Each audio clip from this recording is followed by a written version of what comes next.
Welcome to the seminar, Human Trafficking, Is It Affecting Your Students? Hello, I'm Karen McKelvey, the Acting Director of PSI's Professional Development Services. Human trafficking is today's practice of slavery, and it could be involving your students or impacting their lives. As educators, we must focus on all aspects of our students' lives and be ever vigilant to issues that can affect their safety and their health. This webinar will provide you with information and resources to assist you in this issue. PSI staff works with hundreds of students daily in our roles as school psychologists, counselors, school health personnel, educational specialists, and speech therapists. And we feel it is integral to the PSI mission to support our partner schools and other educators by providing cutting-edge expertise in response to this and other issues. Our first presenter is Sister Ruthmary Powers, a Sister of the Humility from Villa Maria, Pennsylvania. Her ministry has been mainly in the area of education, serving as a teacher and a principal in the Catholic schools in the Diocese of Cleveland for 23 years. Her educational background includes a BSc in elementary education, an MA in English literature, and a PH.D. in educational leadership. As a former president of the Humility of Mary community from 1997 to 2005, she was able to attend the UISG in Rome, where she became aware of human trafficking and the evil it posed around the globe. When the collaborative initiative to end human trafficking was formed in the Cleveland region, she was trained as a presenter for that group, focusing mainly on junior high schools in the area. At this time, she is working with the collaborative as an educational specialist who reaches out to all educational institutions. Joining her today is Sister Josie Chrosniak, a Sister of the Humility of Mary from Villa Maria, Pennsylvania. An educator by profession, Sister Josie has taught in both suburban and inner-city high schools in the Cleveland Diocese, as well as in Cleveland's community colleges. Since 2007, Sister Josie has been involved with the collaborative initiative to end human trafficking, and currently she is the coordinator for the Region 6 Coalition for Responsible Investment and the Peace, Justice, and Integrity of Creation Coordinator for the Sisters of the Humility of Mary. During the presentation, the audience will be electronically muted. While you're listening, if you have questions, use the chat function to submit them. Our presenters will answer as many as possible in the time allotted. We are recording this presentation for those who couldn't register or attend the live broadcast. This webinar will be posted later on the PSI website. PSI's contact information will also be on the last slide. And now, on behalf of all of us at PSI, I'm so pleased to present Sister Ruthmary Powers and Sister Josie Chrosniak. Good afternoon, everyone. Our presentation will explore some of the general issues, some of who the victims are, who are the traffickers, legislation, what you can do, how you can respond, and also a little bit about our organization. As indicated on this slide, slavery is a situation where people are held or compelled to do service against their will with very little or no compensation. Also, as indicated, the 13th Amendment supposedly put an end to slavery. However, it hasn't ended. Slavery is now noted as human trafficking. According to the UN statistics, there are about 21 million people who are being trafficked. Unfortunately, this is the highest number of slaves that have ever existed. According to the International Labor Office, $51 billion is spent on forced labor. $150 billion total is spent on human trafficking.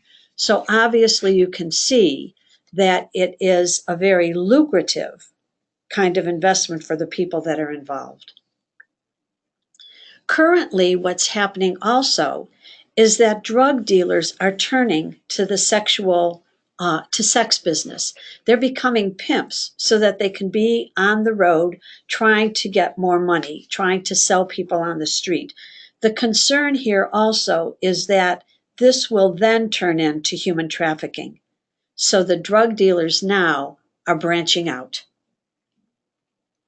This is the law definition of human trafficking. It involves the recruitment, harboring, that is keeping in one place, transportation, providing, provision, or obtaining of a person for slavery or human trafficking. And this includes commercial sex acts and or labor or services. The three ways that people are held in slavery are through force, fraud, or coercion. Sex trafficking is in our definition, our lawful definition says that it is any act induced by force, fraud, or coercion, and or in which a person performing the act is under the age of 18. Right now, we are having a situation in Ohio where the Ohio law doesn't necessarily cover the 2 years of 16 and 17. So we are looking at perhaps bringing about a renovation in that law to include them. Another type of trafficking is labor trafficking, and this very much focuses on services. The definition is very similar in terms of harboring, transporting, obtaining, but for services or labor that really involve debt bondage, slavery, involuntary service. So again, here the focus is on service and labor as opposed to the sexuality piece. Victims can be found in a variety of places. You can find them almost right in your midst. They can be working in nail salons. They can be construction workers. They can be in restaurants. They could be cleaning hotels. They could be in field and farm workers. These are situations that are ordinary circumstances, ordinary situations where you don't necessarily think you will see someone. A few years ago, actually about 10 at this point, one of the first trafficking incidents that surfaced happened in Columbus, where a woman brought in an immigrant population actually from Eastern Europe, the Eastern European countries, to clean in hotels in the Columbus area. She had them kept in one area. They slept, they ate, they did everything in one area. They serviced a hotel. The hotel paid the woman for the money, and the cleaners never got anything. Finally, someone identified what was going on. That woman at that time, and I would point this out so that you can see the change in the law. At that time, the trafficker got 1 year in prison. The women were allowed to be free to return to their home or to stay in the United States, but the trafficker only got 1 year. These are some situations that are broad across the nation. You can look them up, but it just to give you a little sense of the kinds of situations that can happen with labor trafficking. 2 physicians had a live-in housekeeper. There are people in tree removal industries. There are a social worker and wife that used an unlicensed group home. Other examples that are closer to home, and we'll get to more later, but just recently an Ashland couple was found to be holding a woman who was slightly mentally handicapped and her daughter, and they were forced to do menial tasks. And there was a lot going on where the woman was forced because the couple that kept them said that they would shoot the daughter or they would occasionally beat the daughter. So the woman was really forced to do what they required of her.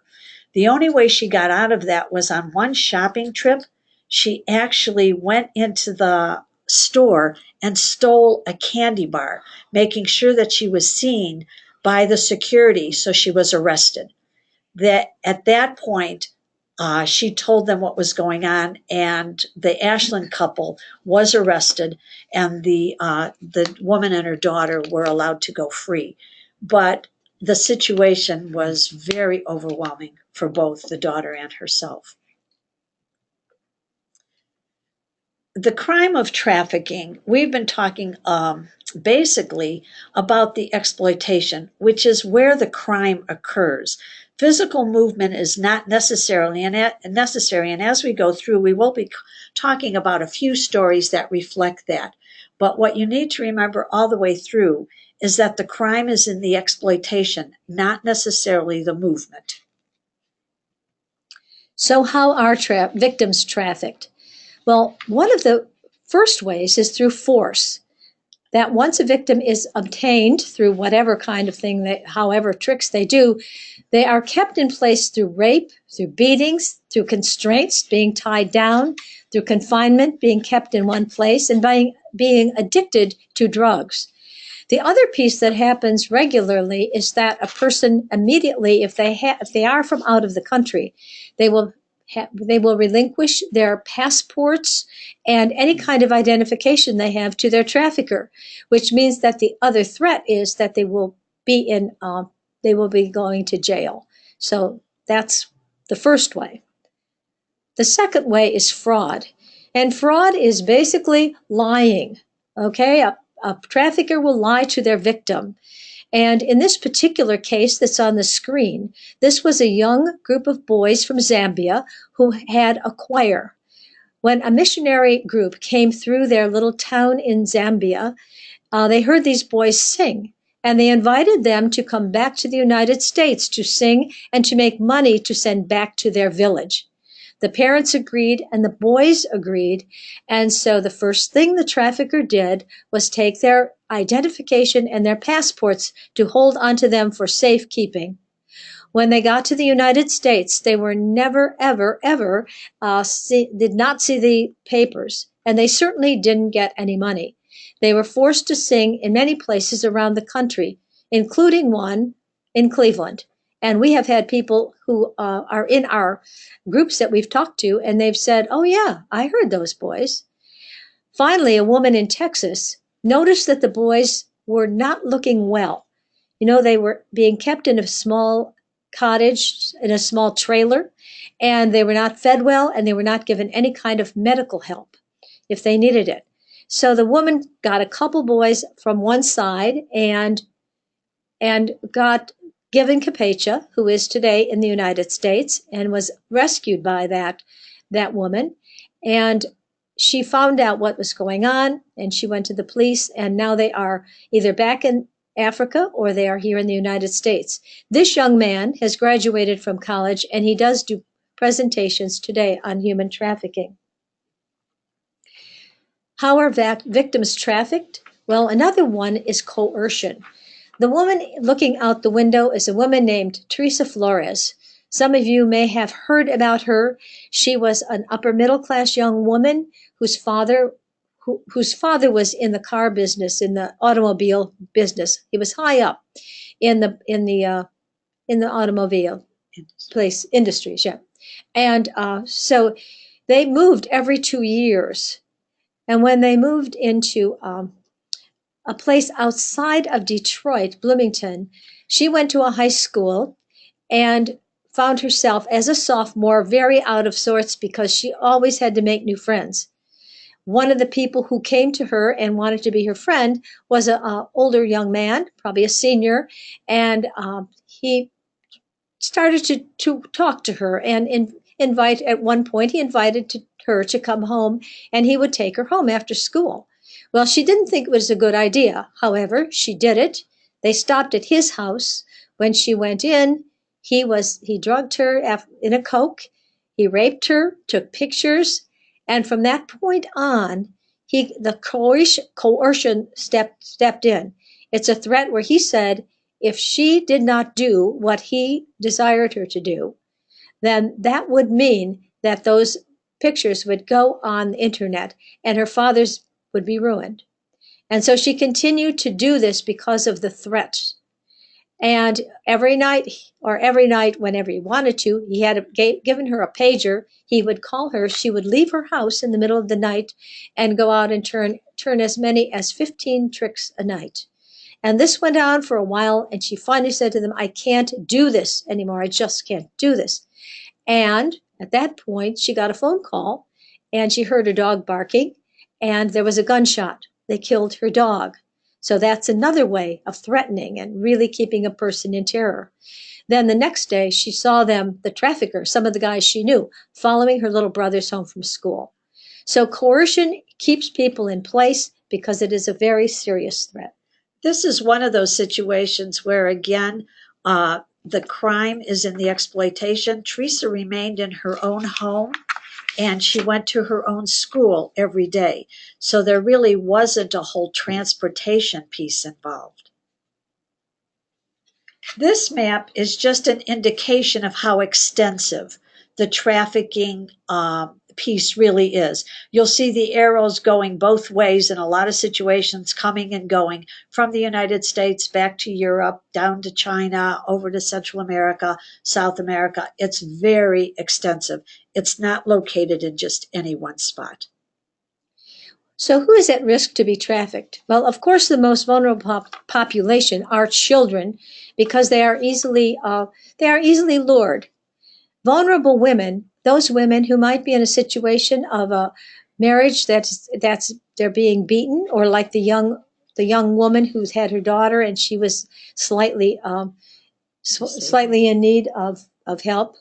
Homeless and runaways. There's a statistic that says when a child hits the street or a young adult hits the street to run away, within 48 hours they are approached by a trafficker.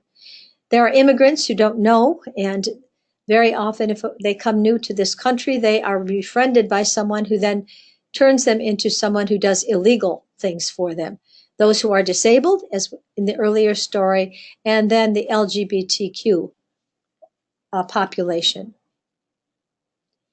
Here again are some new statistics that have just come out from Cecilia Williamson, who is in Toledo, and 91% of the child abuse is in the home for children who are domestic minor sex trafficking. 77 have been involved with child protection services, and over 50% have been in the foster care system. So those children are very, very specifically in vulnerable situations. In this slide and in the next slide, the whole idea is how, even through the law, things have been transformed. Early on, if some young person was picked up for prostitution, they were immediately classified as a juvenile delinquent and were taken to a detention home. That has changed. People are now viewing them as being victims of a situation. The same thing is true about the immigrant population. It's very often looked at as someone who is undocumented, indicating here as an illegal immigrant. The reality is their documents had been taken, and because of that, they have no proof that they've come here with documentation or legally. And so now again, the question is, are they the victim? And they are being treated by law in both cases much more so as the victim.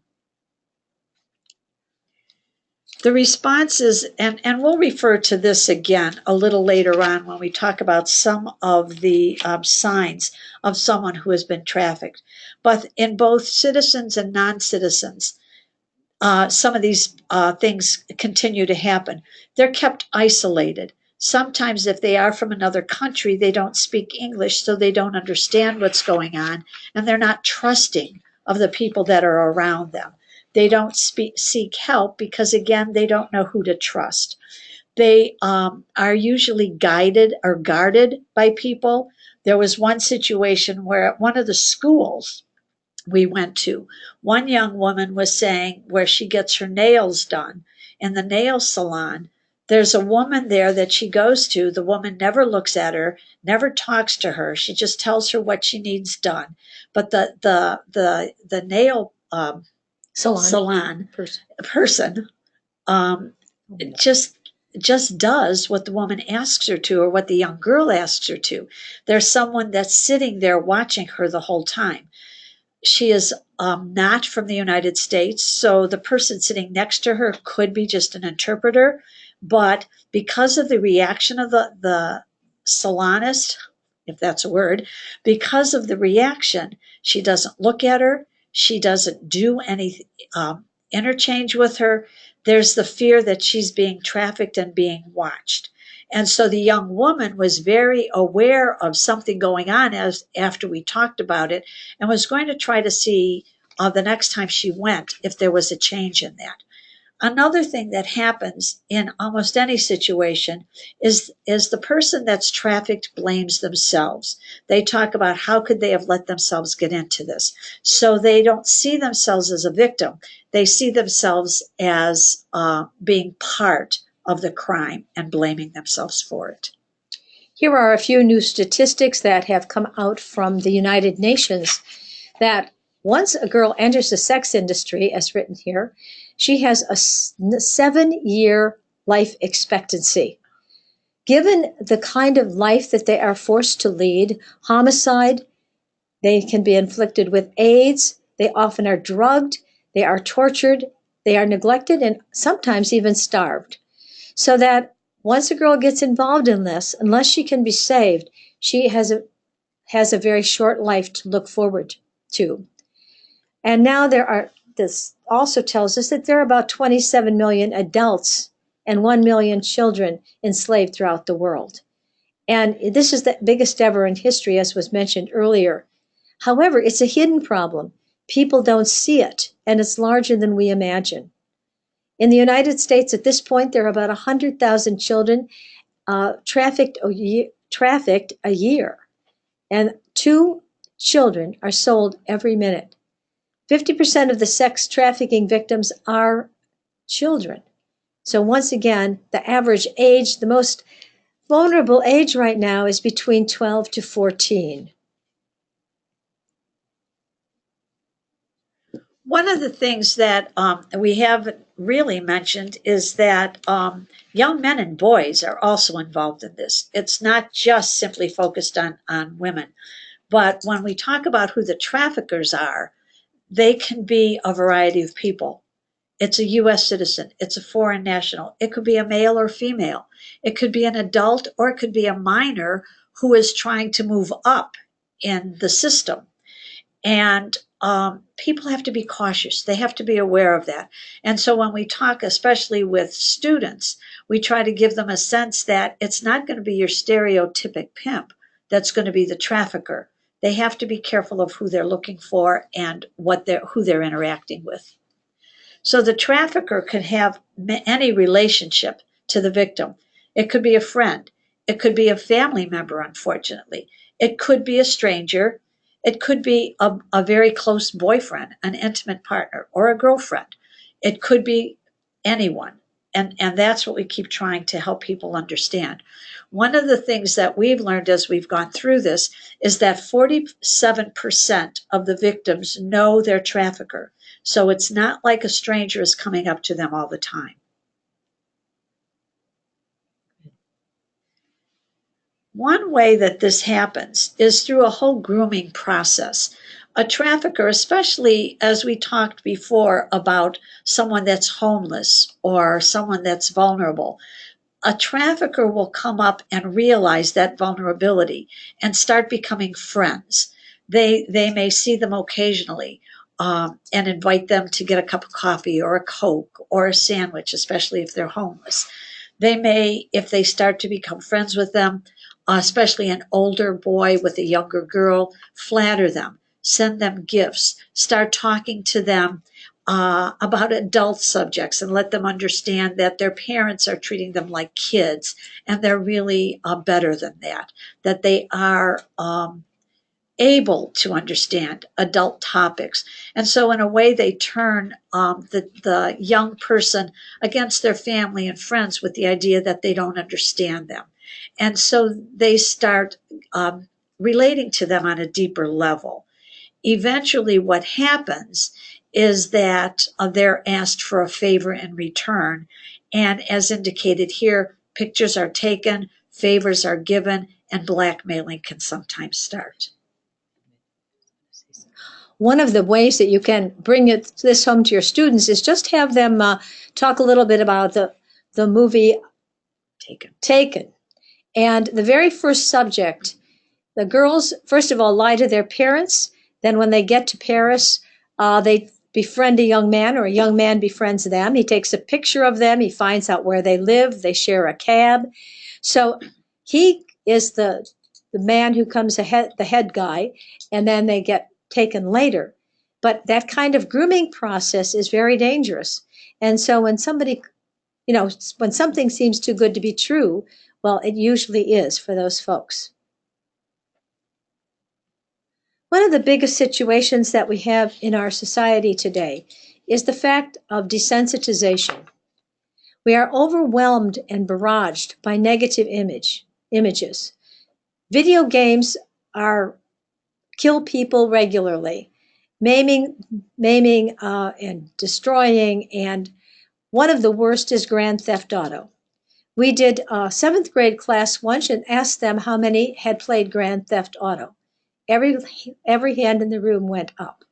So by playing these games, the brain gets changed, and what happens is, oh, it's not so bad. These things aren't so bad. And then we get used to violence. It's part of our society. It's part of the videos. It's part of the TV program. So what was once considered really awful sometimes becomes the new normal.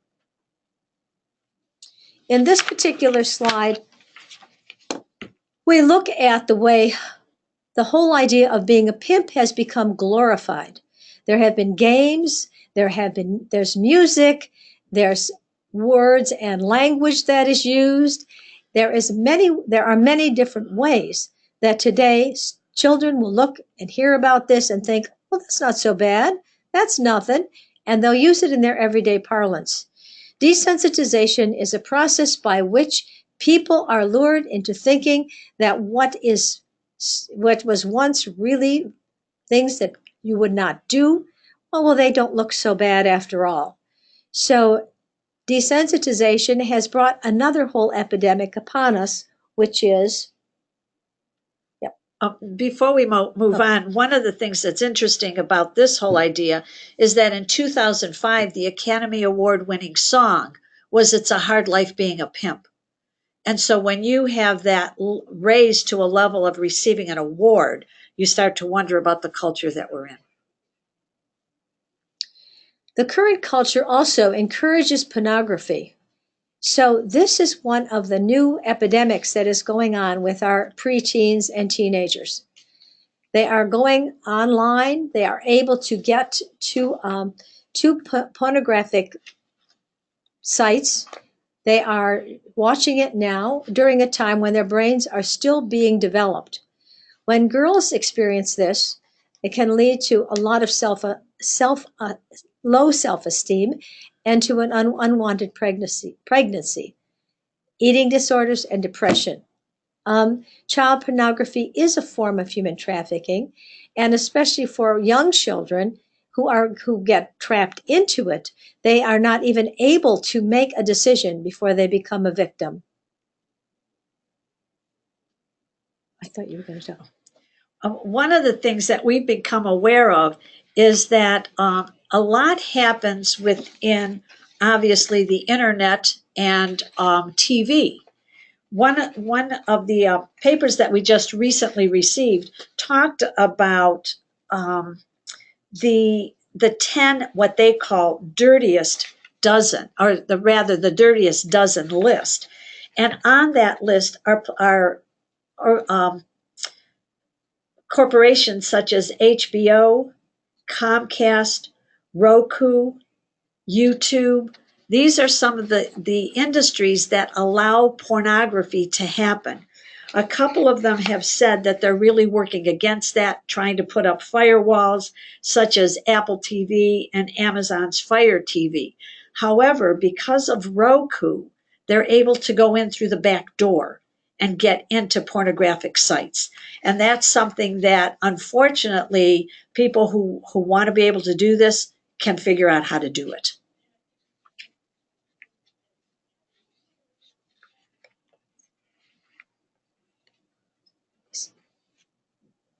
Again, the use of social media for sexting, harassment, shaming, and bullying often becomes a very, very a way that people become trapped into human trafficking.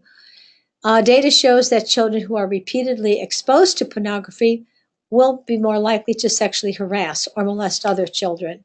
There are a number of stories that we could talk about, one of them being the young woman in Brooklyn who had a very difficult home life.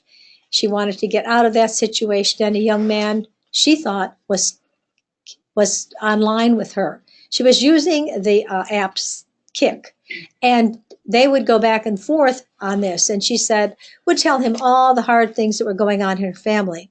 And he said, well, if it ever becomes too much, you just let me know and I'll be there. So what she did, she had a very bad day, and she told her family she was going to take the dog for a walk, left the dog, kicked him or sent him a message, and he met her at the end of her street. This young man picked her up, but he wasn't a young man. As it turns out, he was 45. He also sexually molested her and drove her to St. Louis, where he was keeping her in a hotel, in an apartment, so that he could starve her a little, so she'd be have a little less weight on her. And fortunately, one of the people in the building saw her and contacted the police. So she was able to be freed and come back.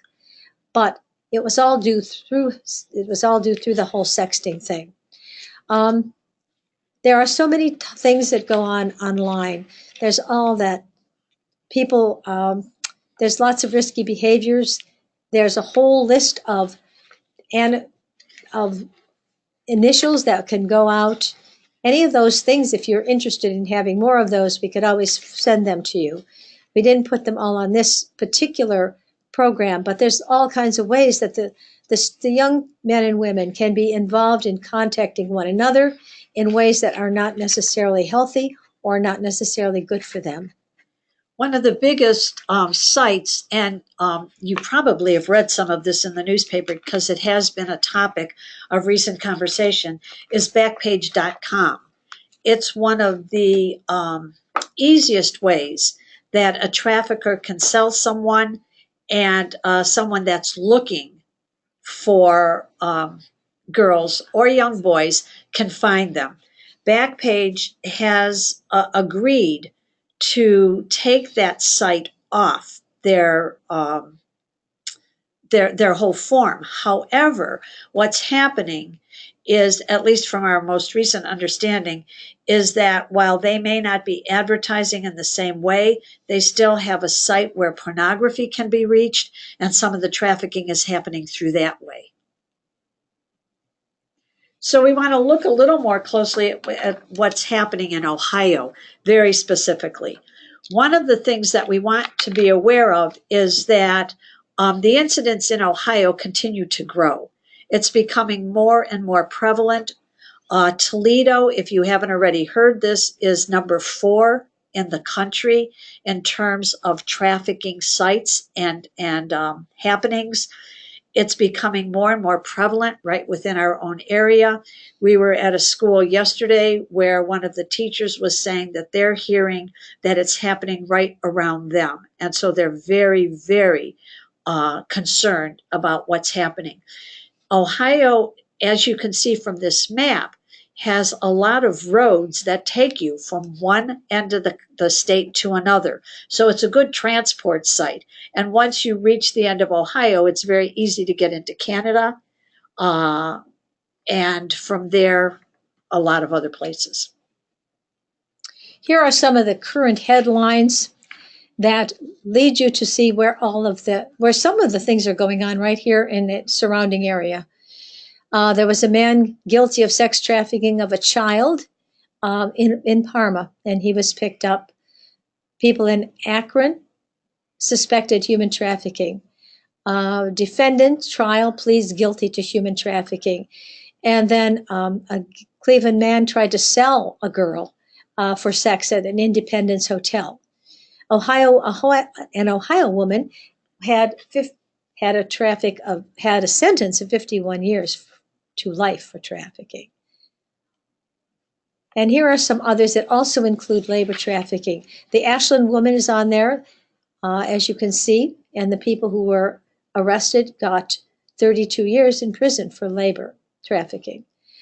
Kent State is dripping with what they call sugar babies, and sugar babies are girls that are doing sex with Their escort service in order to, they're sort of put in a situation where this is one of the ways they're paying their tuition. So one of the best stories, or one of the interesting stories that we have told, is that Backpage was trying to sell a young woman, and someone bought her, and they agreed to meet at the Starbucks downtown on 6th Street. When they came in there, the man came in with the girl to sell her, he actually was selling her to an FBI agent. So that didn't turn out as well as he had hoped. And he is in prison now, and the young woman was saved. This is a good time, really, to talk about what's going on in terms of the law and of the services that are being provided. So there is a lot, and here are two websites that if you really are interested in pursuing the law, you can look at. But there's a lot happening within the greater Cleveland area and in Ohio. And much of it is focused on, as you can see, research. It's also looking at the legal and legislative aspects of it. A big part of it is focused on victim services. That's huge. Another piece is training law enforcement, is training hospital personnel, and is training first responders. Those are really big. What we're looking at, and this is a federal law, and it happened early on. It's the Trafficking Victims Protective Law. And what they're looking at, again, is public awareness and education. One way to stop trafficking is to know that it's going on, and to be aware and to be educated. What this one is focusing on very definitely is working with an immigrant population, as well as the benefits and services that are needed for the victim. And then finally, to look at the crime and new laws to enforce the sentences that happen. There's a new P that was put into this one, and that was partnership. And the reason that was put in is because it's important that all of the agencies work together. Within Ohio, and again, within the greater Cleveland area, we have the FBI, we have Salvation Army, we have our own organization, the Collaborative to End Human Trafficking. We have the Rape Crisis Center, we have Belfair, and we'll give you contact information for some of these in a little later on as one of the slides here. But it's important to realize that all of these groups are working together, because that's the only way that this is going to end, or at least a dent can be made into it. These are some of the felonies that are some of the penalties that are happening to traffickers. If you notice, one of the things that we talked about before was that the one woman in Columbus got 1 year for the trafficking. And if you would have seen the other slides that we just did, you will see that people are now getting 32 years, 15 years, 25 years. So obviously it has changed, that trafficking now is a felony 1.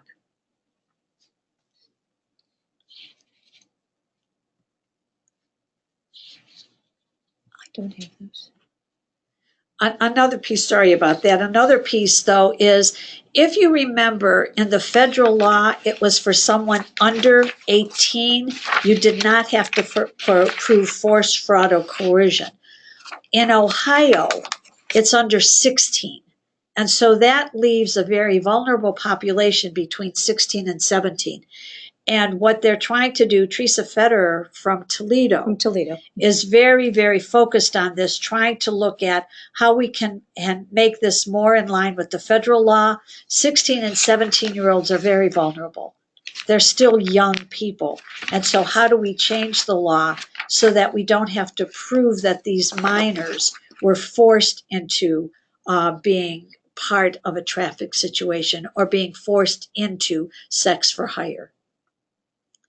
Another law is really looking at what happens to the purchasers or to the Johns, because right now we've been focusing on the trafficker, but we haven't looked at the purchaser. And so we really need to look at what are the concerns and how do we look at the penalties for that.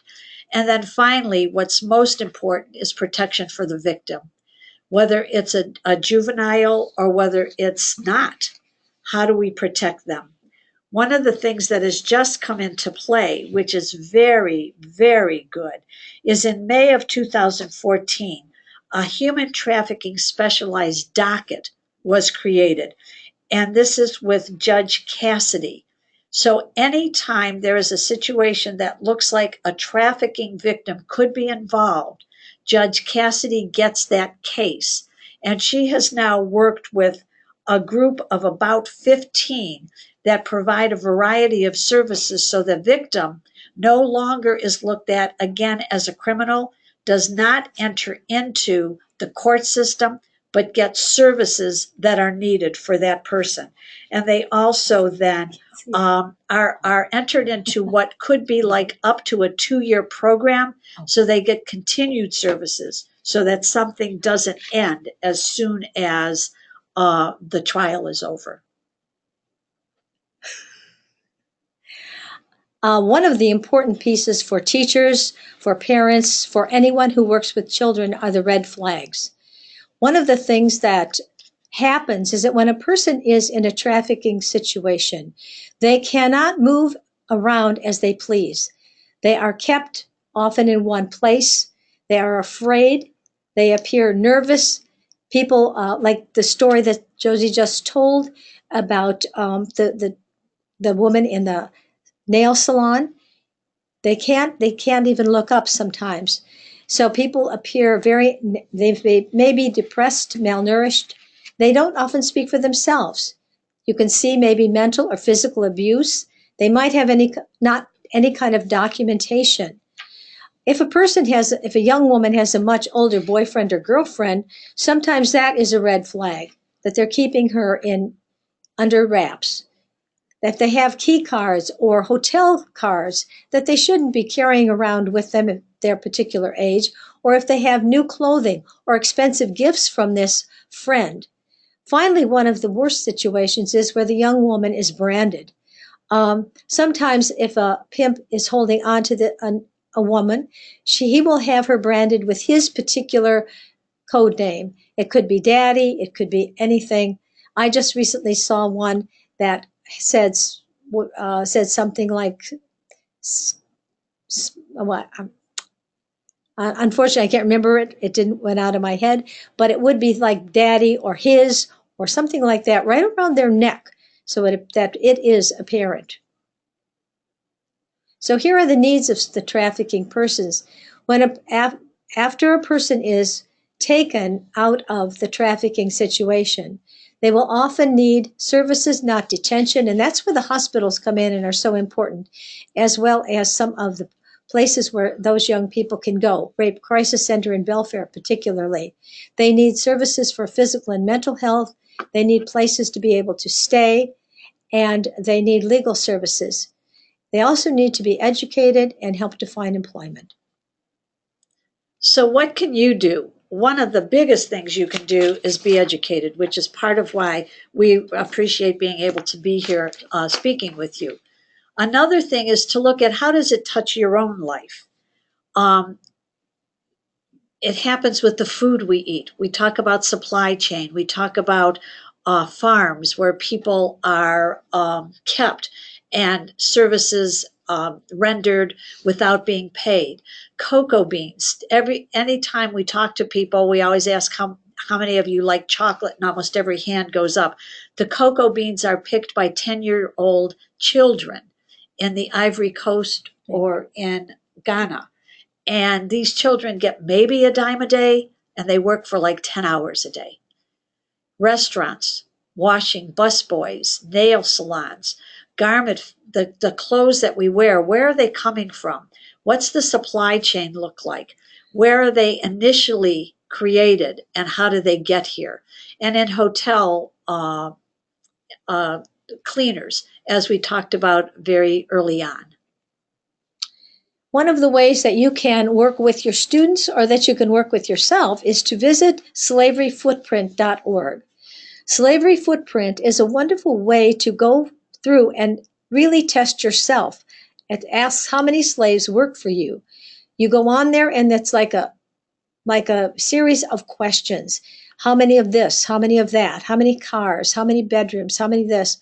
And you go through it, and by the time you're finished going through all of the questions, they will tell you how many slaves you actually have working for you in some of the industries that are really under the control of traffickers. The next couple of slides really talk again about how you might be able to help. One of the things, there's a Transparency in Supply Chain Act in California. And what that requires is that the corporations really look at their supply chain. So where does the material come from that maybe go into the clothes that are being made here in the United States? What we're trying to do now is pass a federal law so that all of the corporations are required to do that, not just the California corporations. So one of the ways that you can help is to call your senator or your representative and ask them to be co-sponsors or to sign on to any of these acts that come forward or any of the bills that come forward in the very near future. Here is the national law that can be called if the event it would happen that you are think you have seen some trafficking or someone who is in danger of trafficking. You can call 1-888-3737-888. This puts you into a national hotline, and what they will ask you to do is not identify yourself so much, but tell where you are and what you see. And after that, the people from the hotline will call the nearest legal resource and tell them that information to follow up on it. In the Cleveland area, we have a lot of cooperation from the police, from from the FBI, and from the sheriff's department. This is the number that was just on the screen is very important and should be one that you look at and write down and just keep in case you need it. Some of the things now that are new resources in the city, RTA. When you're on a bus, there are places that you can stand if you are fearful, or you can tell your students you can stand if you are fearful that someone may be trying to take you in some way. Project STAR is the sex trafficking advocacy number, and that is through the Rape Crisis Center. Belfair is for homeless youth, and many of the young men and women who might be picked up as runaways are taken there. Renee Jones is the empowerment center that she has, works with women specifically who have been trafficked to rehab them and make them to come back in society. This particular number is the one we just said. It's the Project STAR is part of the Rape Crisis Center. It is a 24-hour hotline and can be called at any time and will connect you with the people that you need. This is who we are, the Collaborative to End Human Trafficking. We will, in a minute, give you our website and phone number so that you can access us if you need us. But the most important thing that you have to remember is that it really happens here. And this is a collaborative event. There are, as it indicates here, 30 partner organizations working together.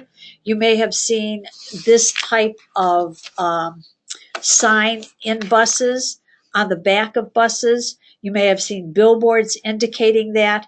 And what it is a group of law enforcement, social services, and healthcare providers, as well as others in the community working together. This is the only way that we're going to be able to make any kind of a dent in human trafficking. It's by working together. This is who we are. You can go to our website for updates. Once you get to the website, you can sign on to get regular updates and hear from us daily if you want to.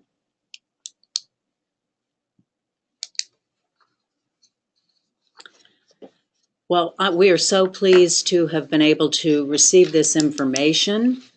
We do have a little bit of time left to go over a couple of questions that have come in. The first question that came in is, do you do your presentations more to students, or do you present this to school staff, or do you do both? And is there a fee involved? We really work with anyone who contacts us. We work with students, usually 7th grade on up. We work with teacher groups. We work with parent groups. We have worked with people who are non-teaching folks in the school, like the bus drivers and also the kitchen help, who often see things that maybe others can't. So you can get a hold of us by simply going on the website and bringing up a form if you would like to have a presentation. There are several people who do the presentations here in the Cleveland area. We are just 2 of them, especially if there's a person who would like to have more information. Please feel free to get a hold of the website that Josie just mentioned. There is no fee. Of course, if people would like to make a donation, that would be very happily received, but there is no fee for our services. Okay, this may have been partially answered before the question came in. I'm from the Northeast Ohio area. Is the human trafficking problem more serious here, as I've often heard? For example, more serious in the Northeast Ohio area than maybe other parts of Ohio?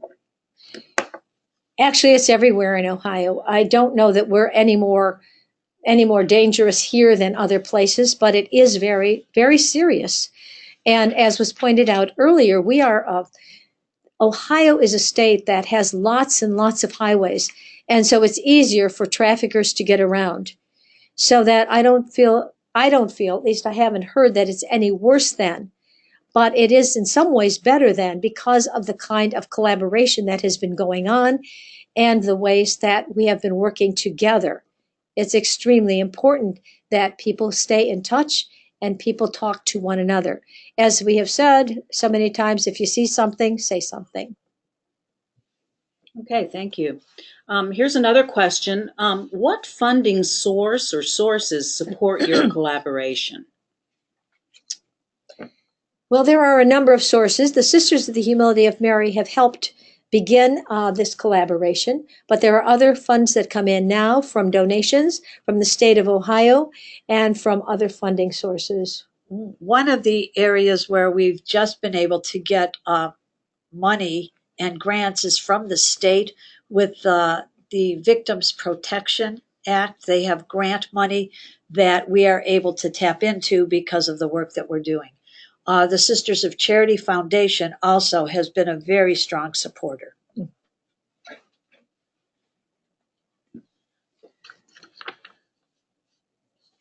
Okay, we've had a couple of people ask questions about the PowerPoint and getting access to this.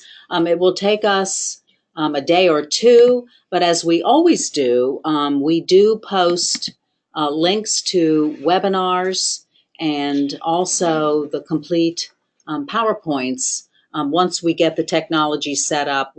The full recording of this webinar will be on the PSI website, and you can see it right there on your screen, psi-solutions.org. Also, in regard to the certificates of attendance, you will receive those. I'll explain that in a little bit. So I'm not sure if this is a complete question that came in. What happens to the youth, I guess, once they're rescued? Oh, I'm sorry. What happens to youth that prey on other youth when they are caught in these activities? Well, that's one of the reasons why the Cassidy Court is so important, is because this is where these kinds of people would be taken, so that it would not be, they wouldn't be put necessarily in a situation where they would be with felons that are, are hardened felons, as it were. They are put on that docket and they are worked with. And this is a much better situation for all the way around than not especially for the victim. And one more thing about the PowerPoint, just to let you know, this is a continual ongoing process, and we have different PowerPoints for different organizations and different audiences. So just to let you know that this would be the normal one right now, but that we take to schools, but we usually always update the facts. Okay, thank you, sister. Well, we've reached the end of the questions that have come in. I just wanted to express our thanks again, and we really hope you found this webinar useful. As always, please continue to check your email for future webinars. We have one coming up in the spring on the opiate abuse and problems for schools. If you have any questions or would like additional information on any PSI service, you may contact me, Karen McKelvey, at my email address there, and I will certainly pass it on to the right person here at PSI. As I reiterated earlier, when the broadcast ends, you'll be given a survey to complete. And once you complete it, you will then be on a list to receive a certificate of contact hours that will be emailed to you. But give us a week or so. It is a little bit of a time-consuming process to collect them and get the certificates generated. So once again, thank you so much for attending, and we certainly hope you were able to get some beneficial information from this website, and we want to thank our presenters once again as well.